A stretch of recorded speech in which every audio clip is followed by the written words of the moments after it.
Hi, everybody. Today we're going to start reading a new book called The Last Black King of the Kentucky Derby, and it's written by Crystal Hubbard. And as we read this, remember our unit focus is on determining important ideas and summarizing. So as you hear this new story today, I want you to keep asking yourself, what is important to understand or remember about what you've heard so far?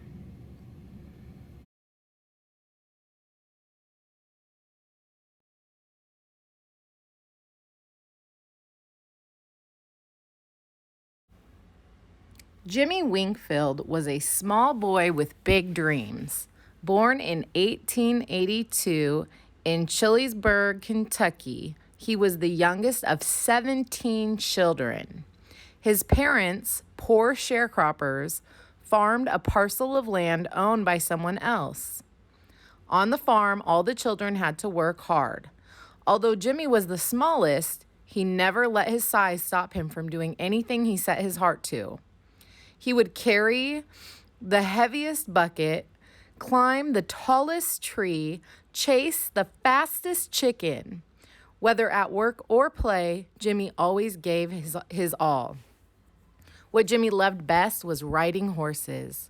He was captivated by the big, powerful animals.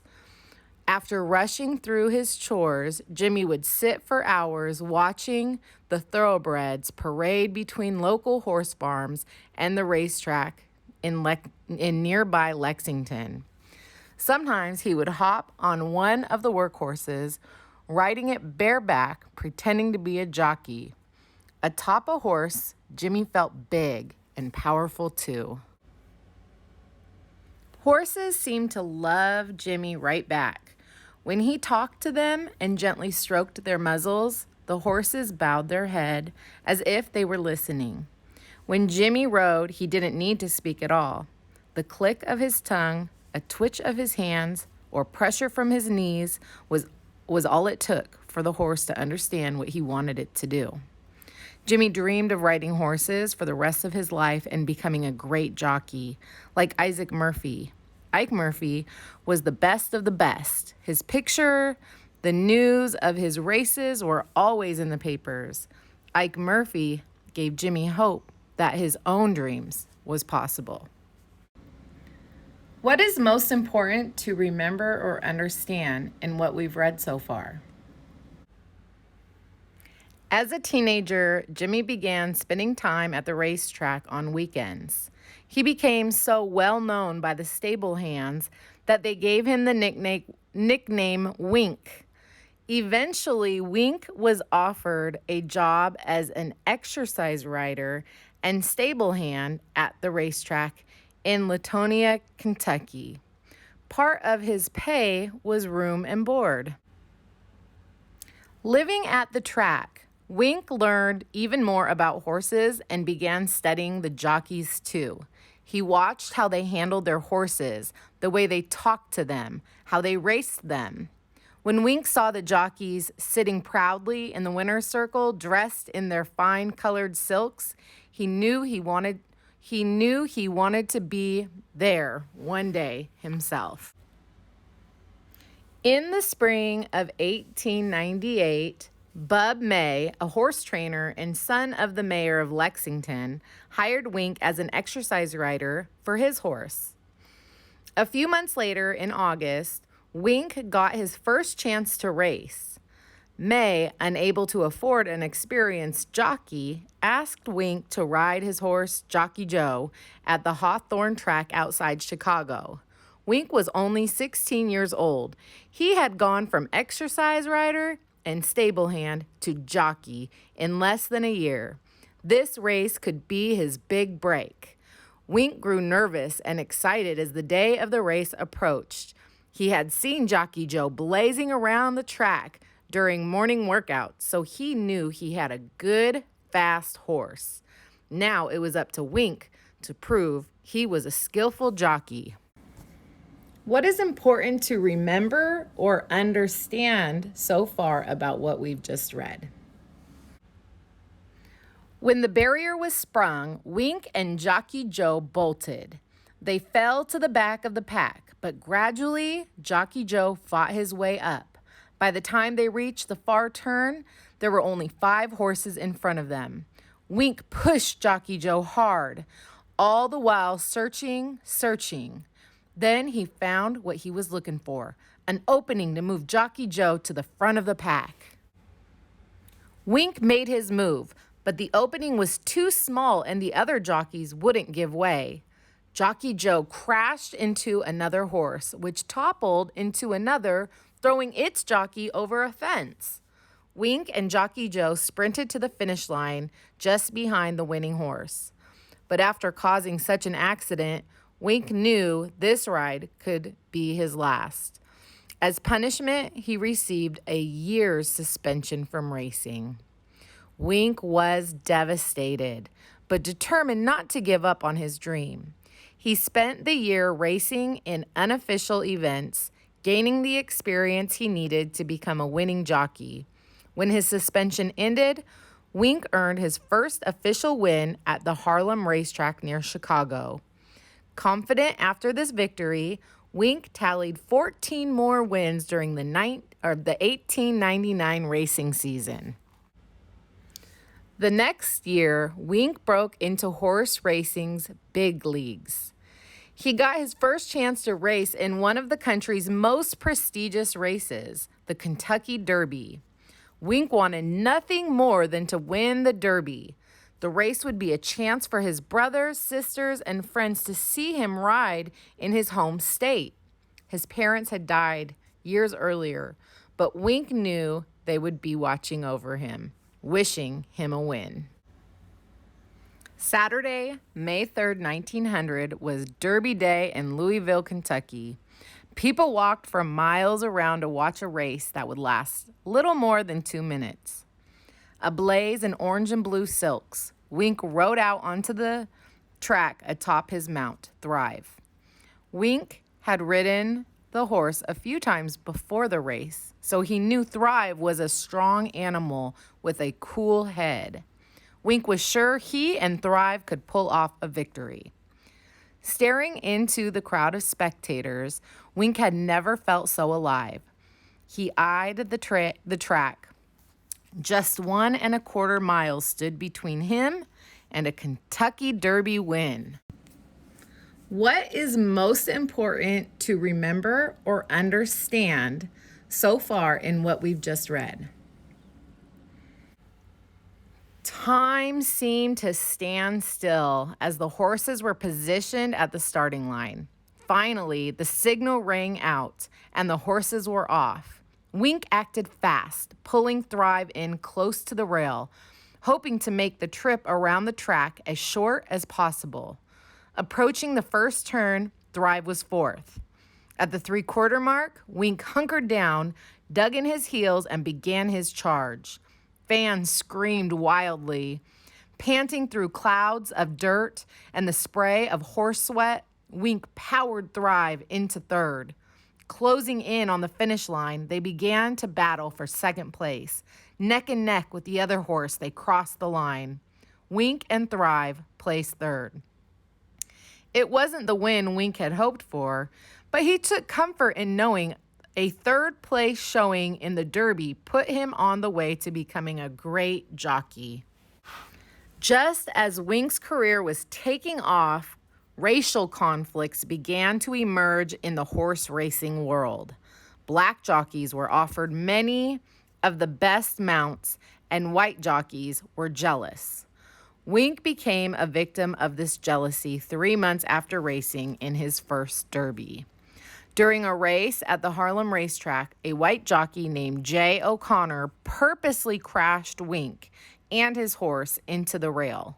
The horse ended up with 2 broken ribs, and Wink suffered serious leg injuries. He could have been killed. It took months for Wink to recover, but by April 1901, he was back to top riding form and on his way to his next Kentucky Derby. This time, Wink would ride His Eminence, one of the country's best racehorses.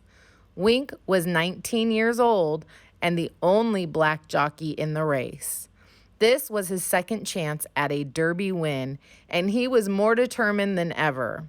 Confidence surged through Wink as he sat aside His Eminence at the starting line. When the signal sounded, Wink responded instantly. His Eminence shot into the lead. Nothing could stop them. By the final turn, they were ahead by 3 lengths. The snorts of His Eminence, the wind whistling past Wink's ears, and the pounding of his own heart drowned out the sounds of the other jockeys driving their horses faster. Pressing on, Wink and Eminence sailed over the finish line. Wink had won the Kentucky Derby. Wink stood before the audience, proud to be the most recent in a long line of jockeys to have won the Derby. When the winner's garland of roses was placed on His Eminence, tears of happiness filled Wink's eyes. After his Derby triumph, Wink continued to build his reputation as one of America's premier jockeys. He won races throughout Kentucky, Illinois, Tennessee, New York, Louisiana, and Ohio. With 161 wins during the 1901 season, Wink felt more prepared than ever heading into his third Kentucky Derby, slated for May 3rd, 1902.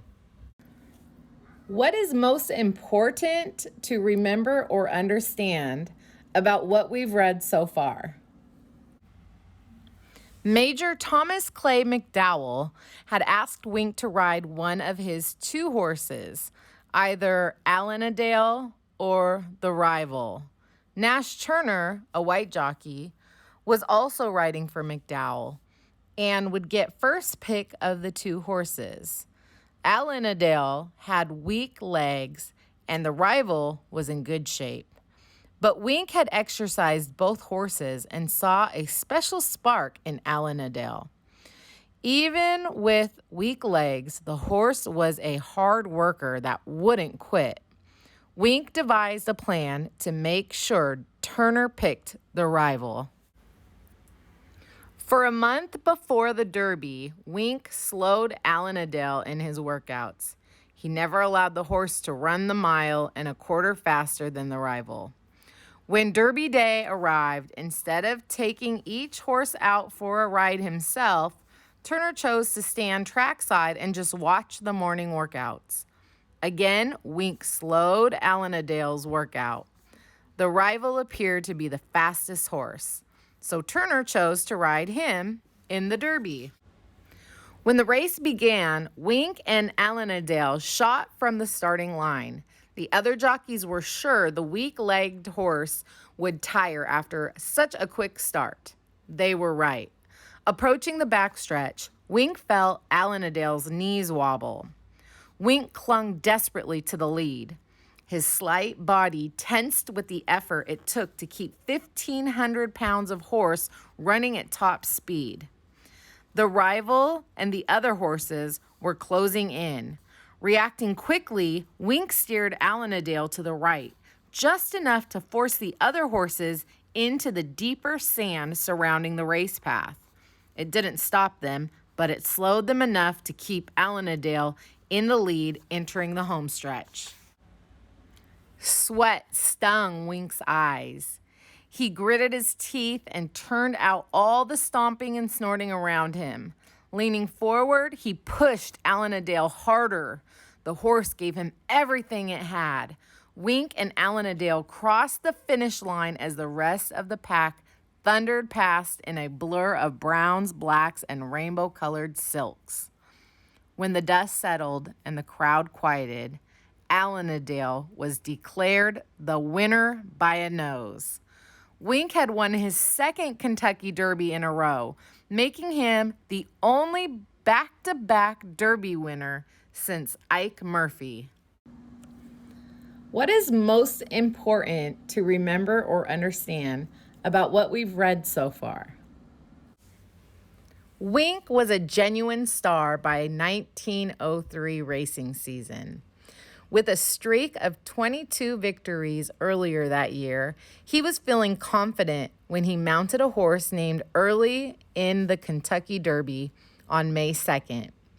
Early was the favorite, and with Wink on board, a win seemed like a sure thing. Wink wanted this victory more than any other. No one had ever taken 3 derbies in a row, not even Ike Murphy.